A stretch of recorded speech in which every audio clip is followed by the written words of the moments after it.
This is a lesson for section 7.3, day 2 for Algebra 2. And we're going to look at logarithmic graphs. And these graphs are one of the pure inverses when we deal with all of the math behind graphing those logarithmic graphs. So a logarithmic function is the inverse of an exponential function. The graph shows y equals 10 to the x, which we can see as a growth function here in the red, and a very, very quick growing graph. And then we have been working on logarithms so that we could figure out how do you undo that power. You know, we've got an unknown power up here, and how do we get rid of that? So its inverse is the logarithm of that. And remember that the common logarithm is base 10. So knowing how to deal with that is going to be what we're going to do today. So it says note that 0, 1, and 1, 10 are on the graph of the original. So in the red here we can see 0, 1 and 1, 10. And we know from working with inverses in the past that the x's become the y's and the y's become the x's. So note that in the blue we have 1, 0 and 10, 1. We flip those two. And it says basically you need to see that the base is 10. And I know they leave that off of there because they assume that from the first lesson we remember that. But I also know that this was our first introduction to logarithms, and looking at that you're going to think, well, isn't there supposed to be a little number there for the base? Well, for common logarithm, base is 10. And as we talked about in class, the best way for us to understand that is to snail shell it, to make literally a snail shell and pull everything together starting with the base. So 10 to the y equals x is what we get.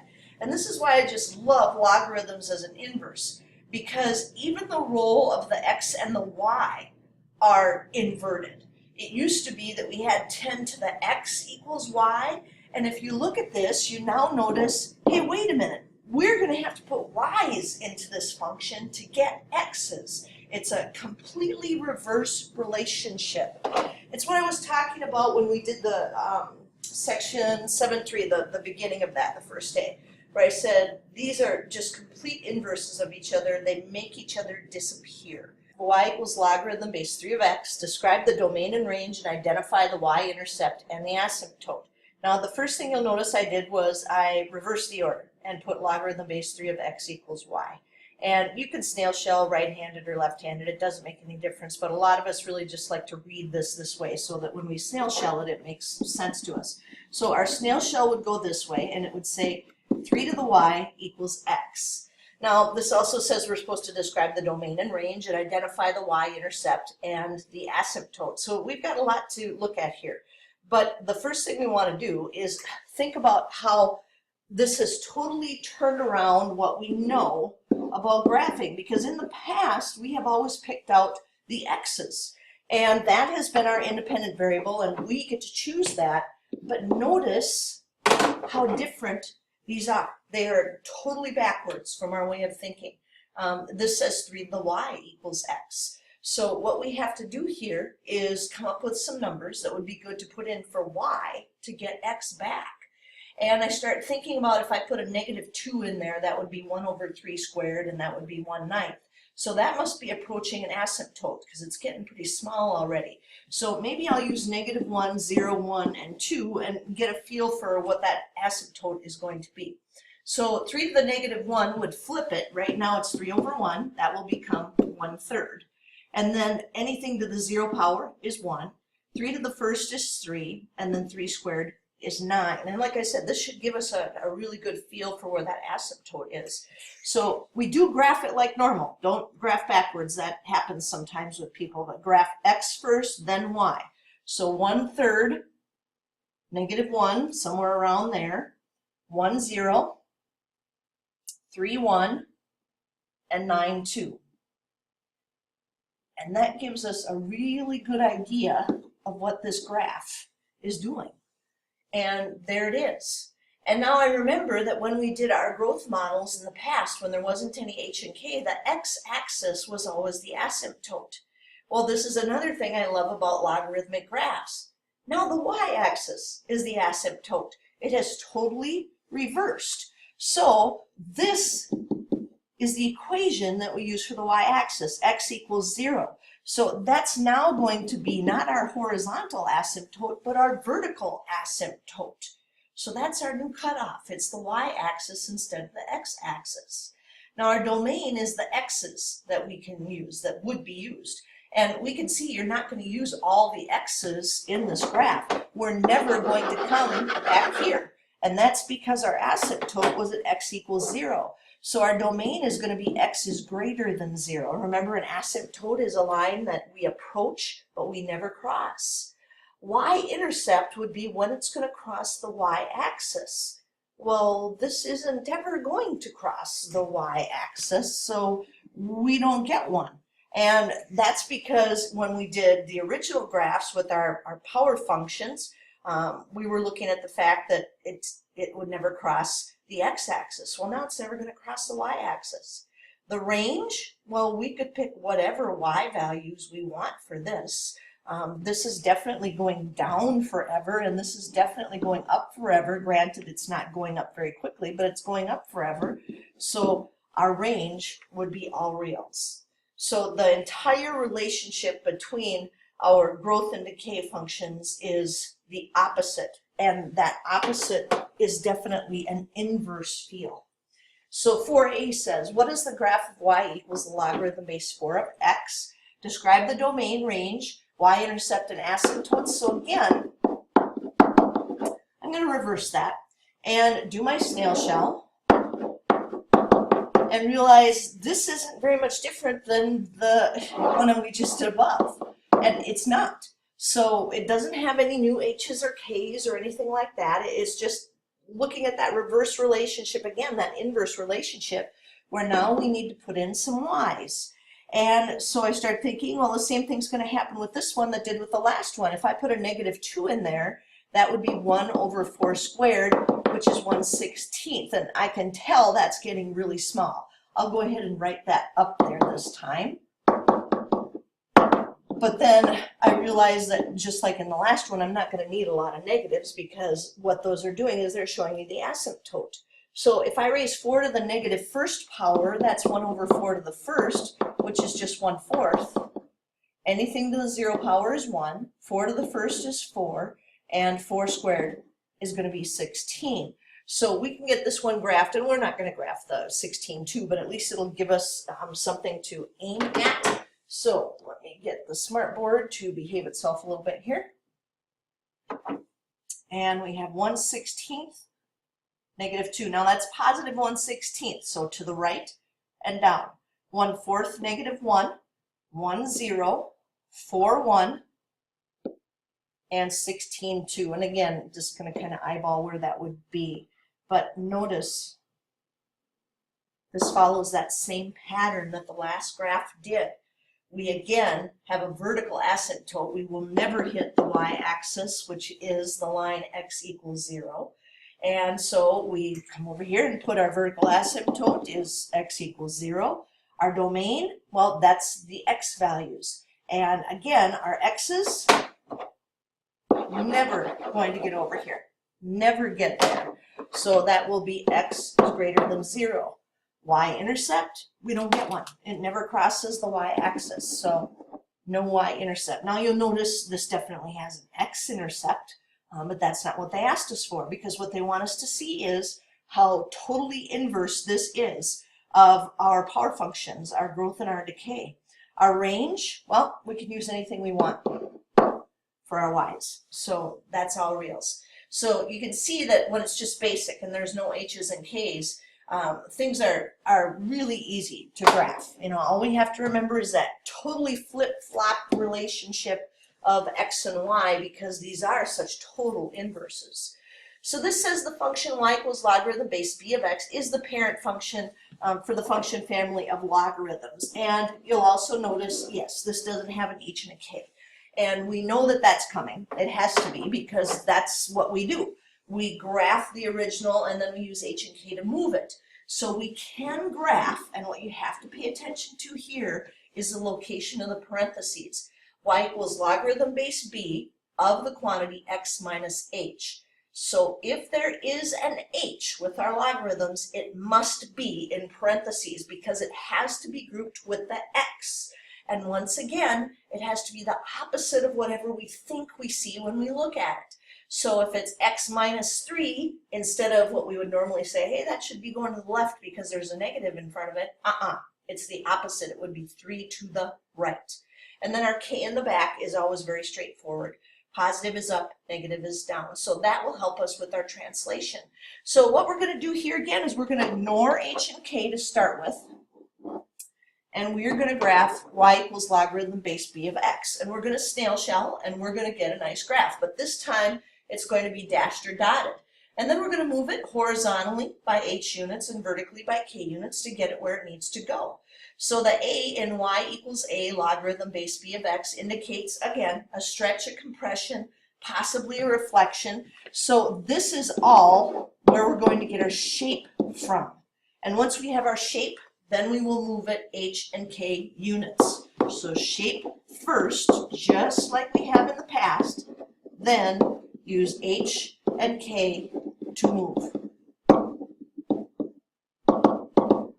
Those will be our translations, that h and k movement. So families of logarithmic functions. We've got our parent function, y equals logarithm base b of x. We've already said before that b is going to be a positive value and it's not going to be 1. And that's because raising 1 to a power is silly, you just get 1 back. Now a works the same way that it did before. If a is a number bigger than 1, don't look at positive or negative, then you have a stretch. If it's a fraction between 0 and 1, well, then you have a compression. And if there happens to be a negative in front of it, well, then we know it has to be reflected over the x-axis. And I don't like the translations, is kind of where my arrow's coming from there, so let me just circle this again. So reflections with a negative in front.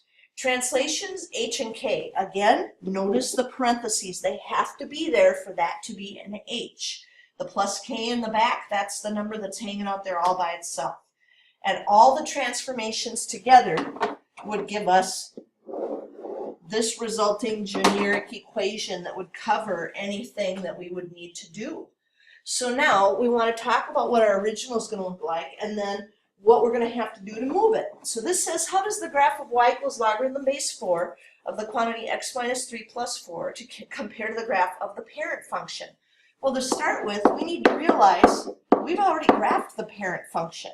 Remember, we're not taking h and k along for the parent function. So when we graphed this before, we had -2, -1, 0, 1, and 2, 1/16, 1/4, 1, 4, and 16. But now this becomes our dashed or our dotted graph because this is not the final product. This is just 1, 2, 3, 4. Boy, those are really hard to see. I hope they showed up better on your paper. This is our parent right here. There's no stretch or compression, and that's because a out here in front would just be a 1 if there's nothing there. And so there it is. Now all we have to do is move it. And that means we have to know what the x minus 3 and the plus 4 is doing. And that's where we compare it to the graph of the parent function. So what we want to tell them is, how are we going to translate this? If this is an x minus 3, it's going to go 3 to the right. Remember, x's are always the opposite of what we see because of the negative in the formula. And then it's going to go 4 up. So what we have to do is take the graph that we have now, and we're just going to count. We're going to move it 3 to the right and 4 up. But a great thing to help with that is going to be moving that asymptote right away. And that's because it used to be at the y-axis. But now we're going to move this 3 to the right. 1, 2, 3, I believe. If I can see these, that should be about 3 right there. So this is the vertical asymptote. And our vertical asymptote is always going to be x equals h, because this is totally inverse of what we knew with logarithms, with our growth and decay models. Our growth and decay models had horizontal asymptotes, and k was responsible for that. So now when we graph our logarithmic graphs, it is totally opposite. Now we have vertical asymptotes, and our h is responsible for that. And now all we need to do is move this 3 to the right and 4 up. So you just want to pick a few nice numbers and move those. So 1, 2, 3, 1, if I can even see these, should go about there. And 1, 2, 3, 1, 2, 3, 4. And there's our new graph. There's our new logarithm. And make sure that you're putting arrows on that. These do keep going right and left forever. You have to have those arrows on that to indicate that. So my domain, whole lot of x's I'm not using, but I can use x equals 1 and 2 this time. So I have to put x is greater than 3 for my domain. That was my new vertical asymptote. The range, though, this is going up and down forever. Again, it kind of looks like it's going very slowly up right here, but it is still going up, and this is definitely going down forever. So that comparing is just talking about the translations again, and how do we get there. So 5 says, how does the graph of each function compare to the graph of the parent function? And I take a look at what we have here for a, and I realize my parent function is just the logarithm base 2 of x equals y. And so we'd make a little table, again knowing we don't need a whole lot of negatives here because of what we've seen. All of our bases are greater than 1, no matter what. So they're all going to behave the same way as we go to the left forever. They will have that asymptote of the y-axis without an h and a k involved. So now we would flip that 2 and make it a 1/2. Anything to the 0 power is 1. And with this one, I might just want to put a 3 in there to make that 8, 3. Now, when you're graphing this, remember, just graph it the same way we've always graphed. So to the right 1/2 and down 1, 1, 0, 2, 1, and then we have 4, 2, and 8, 3. So this is dashed or dotted because that's our parent function. And now what they wanted us to do was to describe what is this translation that's taking place with this graph. So we take a look at it and we realize, well, that's 3 to the right again. And this is 4 up. And I wish they would have mixed that up a little bit since it ended up being very similar to what we did before. But it is also good to see, hey, now I know what I need to do here. I'm going to need to move this 3 to the right. So my asymptote is now at x equals 3. So again, x equals h. And I'm just going to count and do some moving.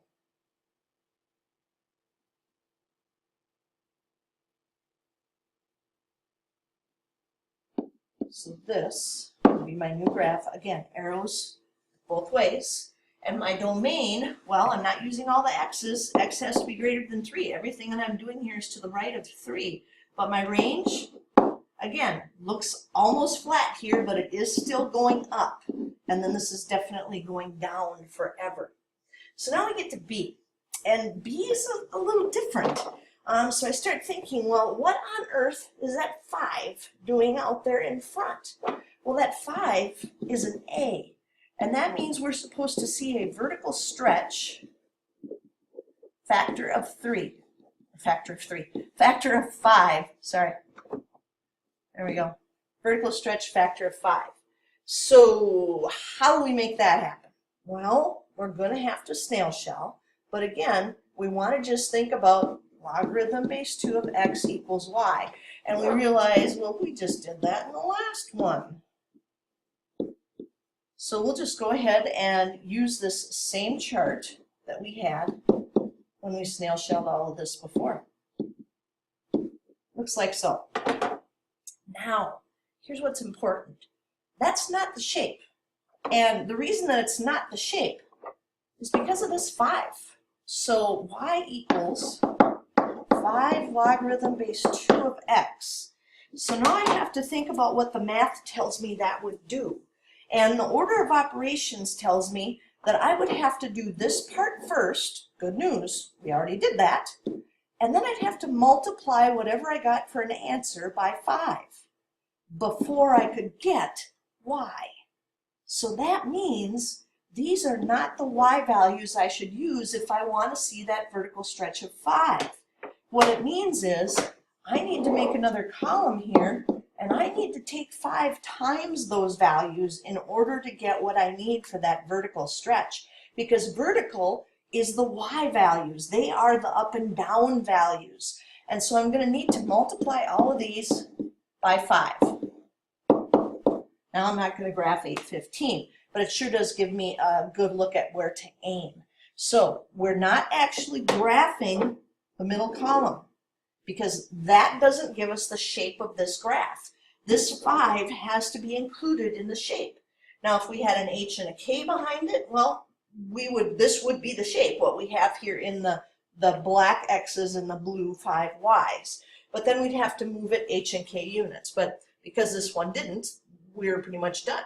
So we have 1/2 negative 5, and you can already get a feel for that vertical stretch by the fact that we had to go so far down.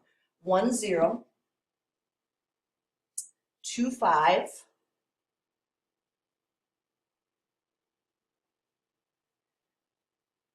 and then back at 4, 10. So definitely we get a feel that that stretch, that vertical stretch of 5 is really, really stretching this out vertically. Remember, it's like putting a hand at the bottom of the graph and a hand at the top of the graph, and then just pulling them apart, pulling them up like they're a rubber band. So our domain with this one, well, we still are not going to use anything that's either the y-axis or to the left of that. So x is greater than 0, and that's because we did not have an h with this one. So h is assumed to be 0 because we're subtracting the 0. But our range, we definitely can feel with that vertical stretch that this is going to go up and down forever. So pretty cool graphs. Always liked working with these. I mean, the relationship between these and our growth and decay functions is just a perfect inverse. I love that about logarithmic graphs. So what you have for an assignment here is section 7.3 day 2, page 456. I think that's cool too that we got to the point where it's 456. Number 36 to 43, but I want you to graph them all and give the domain and range of them just like we did in class. And then 46 to 53 and 61 to 67 odd. And I hope everybody is enjoying their Easter break.